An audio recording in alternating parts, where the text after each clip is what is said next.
Hey guys, it is Terenzo here. So I just wanted to take a shot at this fighting game code of conduct thing that I guess this was posted yesterday around 8 p.m. and I'm seeing it for the first time this morning. Somebody posted it on Reddit.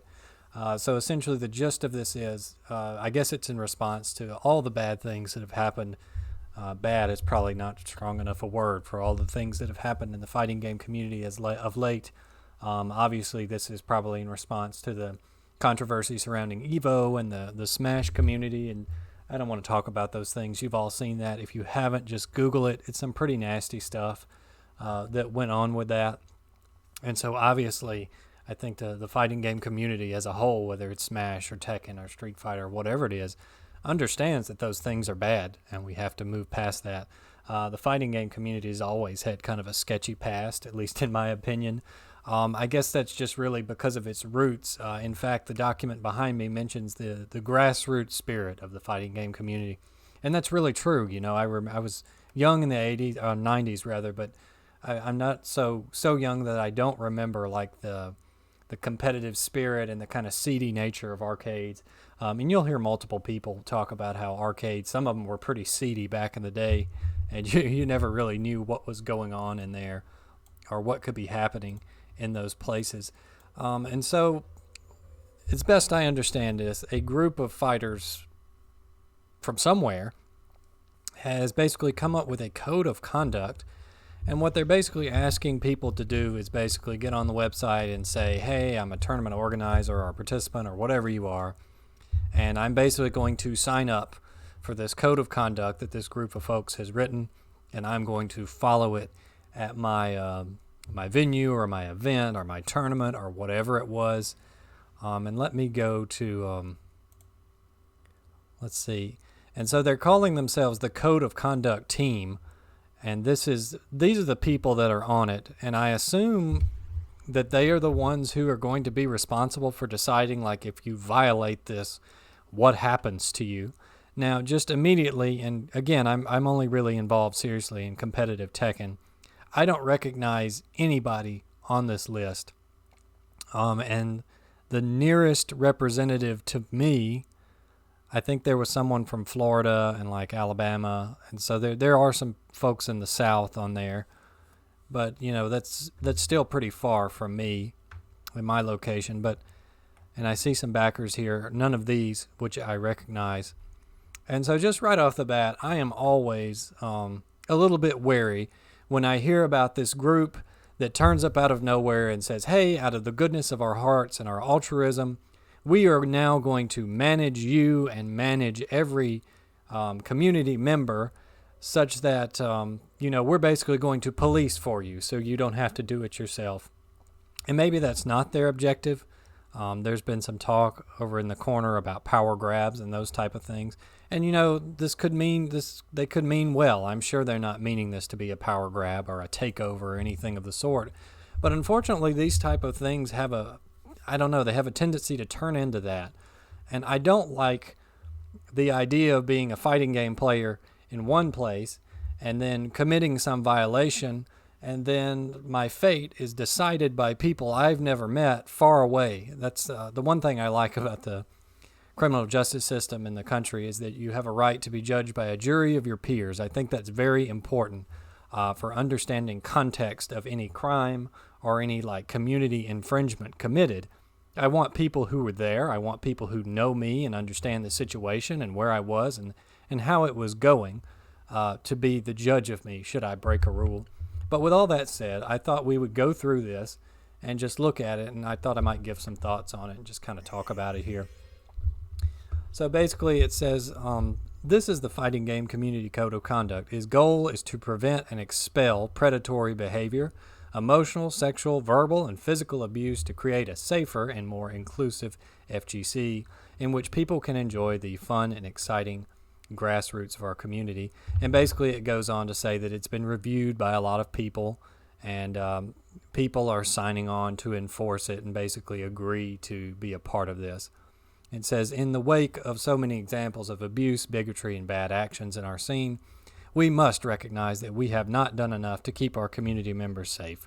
Previously, we've only relied on individual tournament organizers and professional tours to conduct their own disciplinary actions. Unfortunately, this kind of piecemeal approach not only places an unfair burden on those organizers, it also necessarily ends up in decisions that can come across as slow dogpiling, that can feel inconsistent or are made by people who may not be well connected to the community. We hope that this code of conduct will solve these problems by empowering more faster, uniform, and community-focused action. I don't really like that. Unfortunately, this kind of piecemeal approach not only places an unfair burden on those tournament organizers, I think that's just kind of the territory, is it not? Like if you're going to be a tournament organizer, like if you're Namco or if you're Street Fighter, Capcom for Street Fighter, is this just not with a territory? Like if I'm a professional company and I'm going to hold an event, I have to have rules for my event, and I have to be able to enforce them if they're broken. Otherwise, they're nothing. So, if I commit a grievance against Namco, it makes sense that Namco should be the one punishing me. Not, I shouldn't get blacklisted by the entire fighting game community unless I've done something just truly egregious, such that, there's just no disagreement from anyone. Like if I go and I, pull out a gun and try to shoot Alex Valle or something, obviously I think everybody would recognize, hey, this person is violent. He should not be here at our tournament.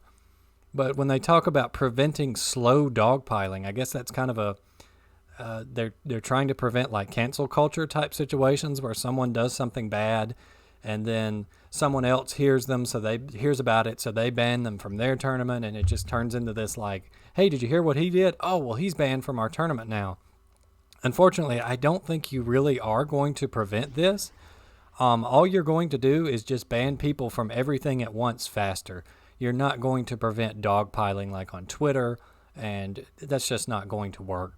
And also, I don't know that, like, for example, Namco or maybe Capcom, say somebody gets banned by this group of arbiters, is Namco really going to stop them from participating in their tournament if they feel that they haven't done anything to merit it? Like, maybe the person's learned their lesson or whatever.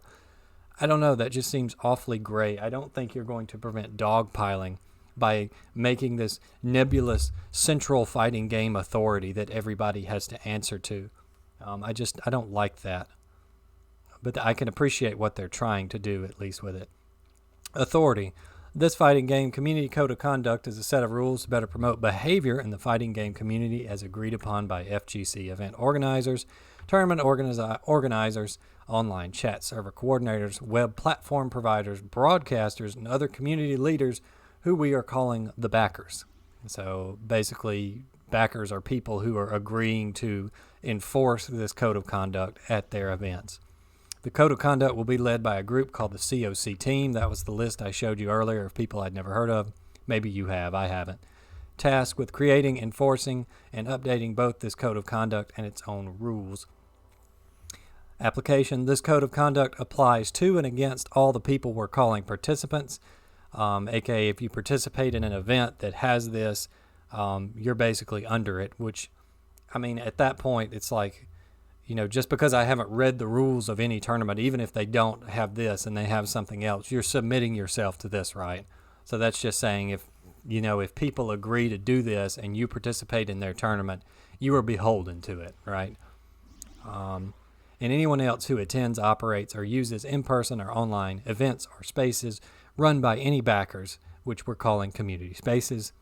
And then they recommend, it says the COC team will have a disciplinary process allowing it to receive, investigate, and make decisions regarding reports of violations of this code of conduct that will be known as recommendations, which the COC team will then send to the backers. They will be encouraged to follow these recommendations, but won't be required to. Now, this is good. I like this. So basically what they're saying is somebody violates it. You tell us what they did, and then we will send you a recommendation. You don't have to do it, but you're not required to, but we strongly encourage you to do it. So I guess that's okay. Still, obviously, if you're signing on to this, it can be understood that you agree with it and you're submitting yourself to it. So, for example, if you weren't going to follow their recommendation, what would be the point of even agreeing to be a backer to begin with? right? So I just don't see anybody who would sign up for this to ignore that recommendation, unless the recommendation was just like pants on head stupid, of course, and then they wouldn't. All participants will be personally responsible for familiarizing themselves with the code of conduct. The backers will be responsible for promoting it and posting it in easily noticeable places, but this code of conduct will apply to participants regardless of whether they've read it. Minimum rules. This code of conduct will be considered the minimum standard rules for any community space. The backers may use additional third-party rules or make their own decisions regarding behavior. They were going to do that anyway. That's fine. And then it has like the most recent publication date, which was yesterday, the 14th. So the objectives. This is basically what they're hoping to achieve. So the inclusivity objective states that this code of conduct is intended to make the fighting game community a safe and inclusive experience now and in the future, in which place everyone feels welcome regardless of race, color, ethnicity, nationality, sex, sexual or romantic orientation, gender identity, religion, disability, neurodiversity, body type, pregnancy, maternity, citizenship, or other personal characteristics. I think everyone who is sane and not a jerk can agree that you shouldn't make fun of anybody for any of those things. You shouldn't do that. I mean, that's bad. You should treat your neighbor as you wanted to be treated. Love your neighbor as yourself. The integrity objective states this code of conduct is intended to maintain and build integrity in the FGC through consistent and diverse leadership, fair tournament operations, and equitable community spaces. Authenticity. The goal of this is to pursue goals of inclusivity and integrity while preserving the authenticity and the FGC's unique feel, exciting fun, trash-talking spirit, and dedication to competition. I think that is where they're going to run into some problems here, because trash-talking spirit, it sounds like to me, if you want to make it a more inclusive environment and a safe environment, besides the fact you're already playing a game where you have a risk to lose in front of other people, right? That's a danger to you. The trash-talking spirit is so vague. Like, what does that mean? Like, I feel like that, I've got some really good friends in the local FGC, which are super competitive trash talkers, and they say, these nasty, mean things, but we all just laugh at it because we know those people and understand it. At what point do you limit that? For example, if somebody who has never come before comes in and gets trash talked to and decides, well, they don't like that very much, who is it that decides what the limit is, right? I have a really hard time believing that this group of people who are in no way involved with my local scene other than this list of objectives will be able to judge that incident in context and decide that, oh, he was just ribbing him a little bit, it's fine, or no, he was slandering and insulting this person in a way that is way above what would be considered normal. That just seems so arbitrary to me, as such is the case with trash talking. And I guess that's like in college football, somebody scores a touchdown, one ref may throw the flag for too much celebration. Another ref may think it's fine to do whatever the celebratory action was. So that's really arbitrary. There's no limit to that. So that's kind of confusing. I don't know how you decide about that. The entire disciplinary action and recommendation process, from intake to investigation to final decision, will be informed and guided by the objectives. So they're basically saying, we'll look at the objectives, see how you broke the objectives, and then punish you accordingly, to be expected from any set of rules. At least they're agreeing to go by their rules. Recommendations may be made regardless of where any violations take place, including not just in community spaces, but also venue areas, hotel rooms, private homes, bars, clubs, social media, public chat, platforms, forums, other websites, and so on. However, due to potential privacy concerns, the COC team will not accept and not make any decisions based on private communications like text messages or direct messages. So basically they want this to apply to you wherever you are in your life, which is a little scary. So like private homes. So like if me and some friends are at a private home and we get into a disagreement there in my private home, do you mean to tell me that like we're playing Tekken and he insults me, and I'm mad, so I say, I don't feel this is appropriate. So I call up the COC board and say, hey, this guy who sometimes comes to my local scene said this to me in the privacy of my own home. It's my word versus his. It was not recorded, but you guys need to take action against him because he came over to my house and said this, and I don't like it. No, I don't like that at all. Will it truly be just, okay, sorry, this is your word versus his, so we can't act on this? Or will they just, basically say, oh, well, he wouldn't have accused you if it weren't true, so sorry, you're now banned. I don't know, given the fighting game community's history and tendency to overreact, if we can trust ourselves to do that appropriately. I think they should have cut this off at what they're calling community spaces. Again, it's like if I do something, I commit a grievance against Namco, Namco should ban me from their tournament. I don't think Capcom has any business in the matter. Now, obviously, if it was something super severe, I think it would be understandable if Capcom kept me out. But, if I get into a verbal shouting match at Namco and Namco deems it unacceptable and kick me out, I don't know that Capcom really has a horse in that race unless I've directly injured somebody or I'm a criminal on the run because I hurt someone physically at a tournament. I just don't. I don't like that. I think that's it's basically saying if you're going to play fighting games, you have to conduct yourself in a certain way 100% of the time, and if you mess up in any situation, we have the power to judge you for it. And I would like to keep pretty much everyone out of my private home life, especially the government and fighting game community. It's just not their business. Time. The COC team may make recommendations under this code of conduct for violations committed by participants before the code of conduct was first adopted, as long as those violations are part of an ongoing pattern that indicates a participant is likely to engage in more violations in the future. No, thank you. Do not like this. When you apply a rule, whether it's the government or whatever, you cannot retroactively penalize people who broke the law before it was a law.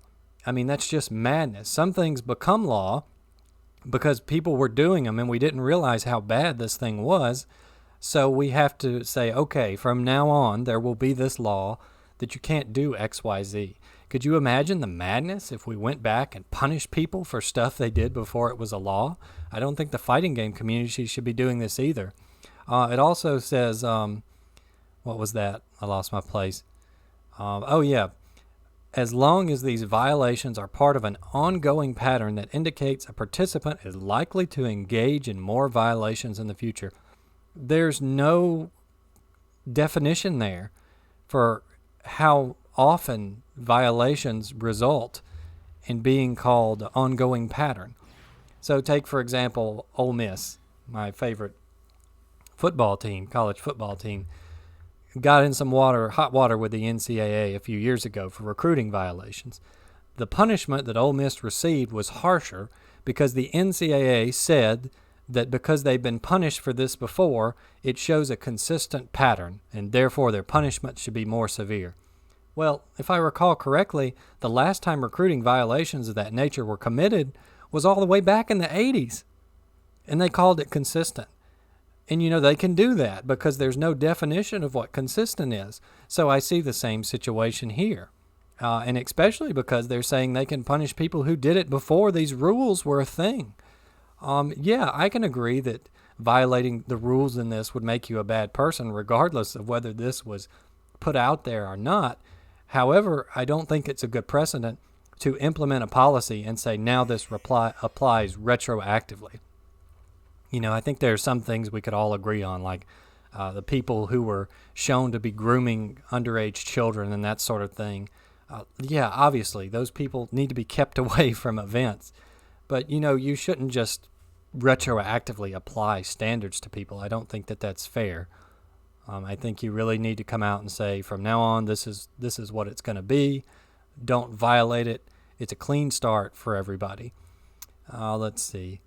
The disciplinary process and recommendations are intended to be consistent and foreseeable enough that participants should expect to face consequences for violation. That said, no two situations are the same and may face different outcomes. Yeah, of course, that's fine. Conflict of interest: when any person who would normally participate in a process is confronted with a case involving their family, close friends, romantic, sexual partners, or business partners, they will let the COC team know about that conflict of interest and withdraw. That's good. You should do that. Agree with that. So here's their list of violations. I'm not going to read all of these 100%, because if you're truly loving your neighbor as yourself, you should not be doing these things. There are a few vague things in here, like 3.12 here: engaging in malicious bullying, baiting, trolling, or non-physical harassment or abuse that rises to a level beyond commonly accepted in FGC trash talking. So that is incredibly subjective from person to person. You know, does anybody remember Low Tier God and Viscant, some of the nasty things they said to each other? That was pretty common at that time, right? So is that commonly accepted? Or are we trying to rise to a greater level? Like to a competitive level of that of, like, say, a professional organization like the NBA or NFL, where, you know, there may be some light ribbing on Twitter and a post-game interview, but I certainly do not expect anyone to be talking about washing a certain taste out of their mouth. Go watch the Viscant and Low Tier God video if you don't get that reference. But some pretty vile stuff has been deemed acceptable in the FGC through the years.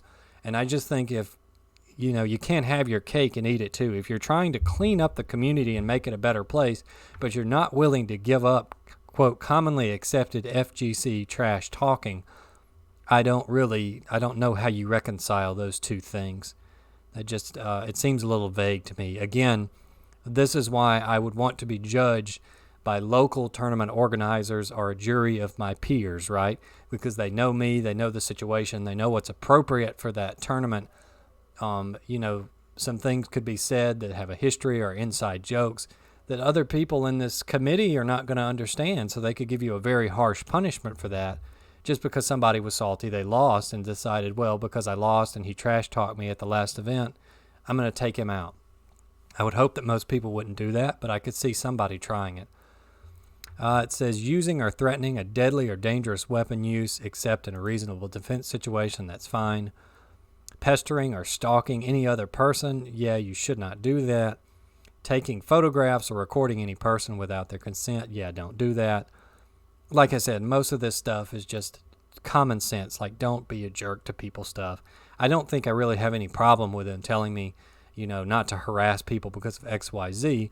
The problem is really the power that they give themselves with this document, and the fact that they're not going to be at 99% of these tournaments to understand what really happened. It's all going to be secondhand. And we've all played that telephone game, right? When one person says something, they say it to another, and by the time it gets back around, it's something completely different. And I think that could very well happen here. This is just some more stuff that you shouldn't do, like stealing and scamming, fixing tournament brackets. They talk about doxing, which is great. I hate doxing. I hate cancel culture. That's good. We don't want that stuff in the fighting game community. Get it out. We don't want it. That's good. This one's funny. Creating a nuisance or hazard by neglecting personal hygiene or refusing to take appropriate hygienic or medical precautions, engaging in or encouraging others to commit any hygienically or medically unsafe behavior. So you could be banned by encouraging people not to wear deodorant. The jokes really just write themselves. They really do. Failing to abide by applicable third-party rules, yeah, that's fair. Advocating or encouraging or being accomplished to violent, threatening or engaging in potential violations, yeah, that's fair. Evading or attempting to evade any disciplinary action taken by the Code of Conduct, I guess that's fine. Like if you're banned from tournaments and you try to sneak in under an alias or something, that's to be understood. But A, they probably don't care if they've already violated one of these. And B, that might run into some sketchy territory, like say you were banned for a tournament and you decided to go to another one somewhere and you didn't know that it was following the COC guidelines. Can they just retroactively ban you and like strip you of your tournament win later? That doesn't seem right, especially if you went to the other one and you like cleaned up your act, right? I don't so far see anything as far as like if you are punished by this, because everybody deserves a chance to become a better person and repent, right? So if you do that, how long are you banned for? Is everything just a lifetime ban? Is it a 10-month ban? Is it a one tournament ban? What is it? What is the guideline for getting back in? Because people should have an opportunity to prove that they've become a better person, right? Forgiveness. We should forgive others. This list of violations is exhaustive. Any behavior that goes against commonly accepted FGC standards or norms of any of the objectives may violate this code of conduct as well. So this one I really hate, because this is basically, if you do anything else we don't like, we'll just call it a commonly accepted FGC standard or norm and then punish you for it. Now, I think that a local tournament organizer could handle that stuff better, right? Because you, as this group of folks, a fairly diverse group of folks from all over the world, how are you guys going to understand what a little backwater tournament, what is acceptable for them? You can't, because you probably don't even know these people. How are you going to enforce this with impartiality? And so they have their structure written here. So it says the COC team may organize itself as a non-profit or other legal entity. I suppose that would kind of give them some authenticity or legitimacy as some sort of organization. But obviously, unless a lot of people sign on to this, I don't see it being a thing, because the fighting game community is super nebulous. It's just kind of this loosely agreed upon thing that's, worldwide at this point. Membership in the COC team will include all backers as well as anyone who accepts the COC team's invitation to join. The COC team will have 8 committees: moderations, investigation, code of conduct, the tools and record keeping, the legal committee, the inclusion and diversity committee, the public relations committee, and the collegiate committee. Already sounds like bloated government bureaucracy, but okay. Meetings. We will have meetings from time to time to discuss issues of structure and amendments. Update. The code of conduct may be updated from time to time by the team to better serve the FGC, although the changes in it must remain in line with both the objectives and commonly accepted FGC standards and norms. If the team does decide to make changes, the backers will try to notify the participants of these changes, but they will be solely responsible for making sure they stay informed by abiding by the terms of conduct. Yeah, when you're this nebulous, I suppose that's to be expected, but that does seem kind of crappy that something could happen and you could just be like, oh, we changed that and you didn't know, so now you're banned, sorry. So that's a little bit of extra strain for you to be constantly checking this thing every time the tournament goes up. Let's see. Potential outcomes. Maybe this is some of the penalty stuff that I was talking about. Maybe they'll lay it out here. Recommendations of penalties for violations for this code of conduct may include, but are not limited to, warnings, refusals of entry or use, disqualifications, suspensions, bans, referrals, venue security or platform administrators, referrals to law enforcement or other authorities, community boycotts, and so on. Participants who engage in the violations are the focus of resulting recommendations may not be entitled to any refunds or repayments. If a backer is found to have committed a violation, the COC team will release that information publicly and may expel backer from the COC team. So it says they're included but not limiting to. So basically, this is what we're going to focus on, but we can really do anything we want, LOL. And when you talk about community boycotts, that's really scary. So like if, let's say I get into it with somebody at a fighting game tournament, are you going to contact my employer and be like, hey, you should fire this guy because he got into an argument with, Anakin at the tournament this weekend, and did you know you're hiring this scum of the earth who got into it with Anakin at Tekken World Tour? Community boycotts. So scary. I don't like that.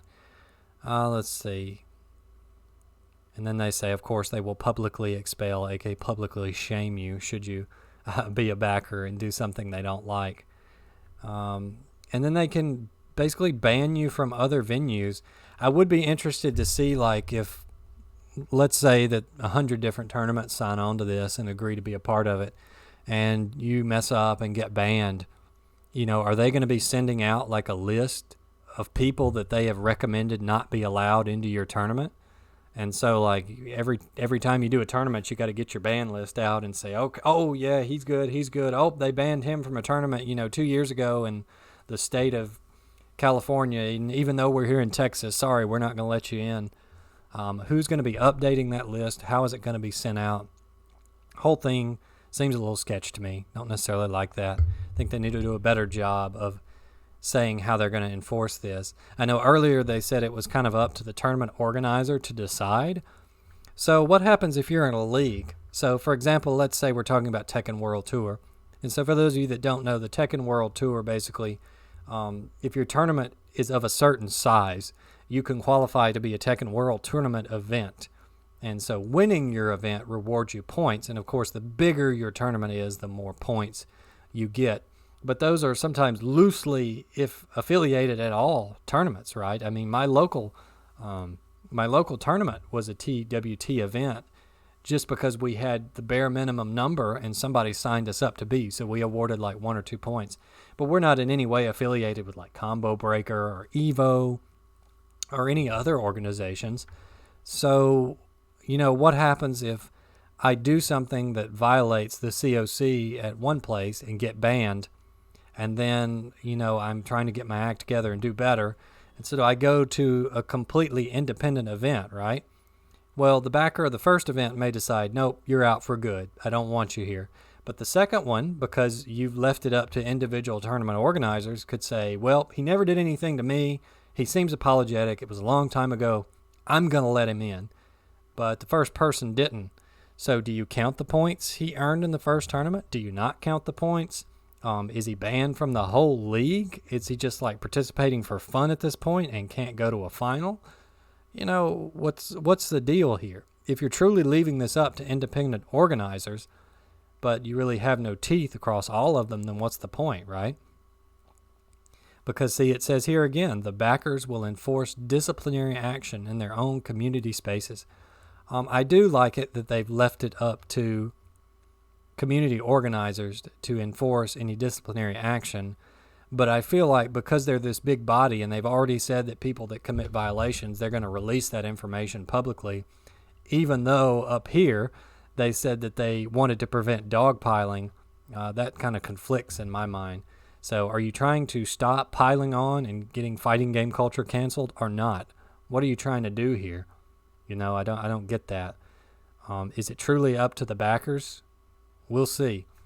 But like I said, this is just, at this point, it's just a group of fighting game players who got together and said, we want to do better. Here's a group of rules we would like everybody to play by. And if you want to play by them, sign up and you can do so. And so they've set up like some communications for themselves, and they put up rules about how you can adopt this. And they put up a change log, a place for feedback. I do appreciate that they're taking feedback. And then, like I said earlier, we saw that these are the people that have basically agreed to sign on to this.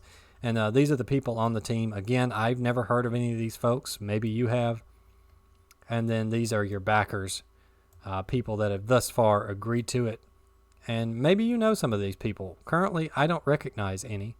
And so that was kind of a red flag to me that, like, here's a group of people I've personally never heard of, a single one, that are supposedly going to tell me how to be a better fighting game player.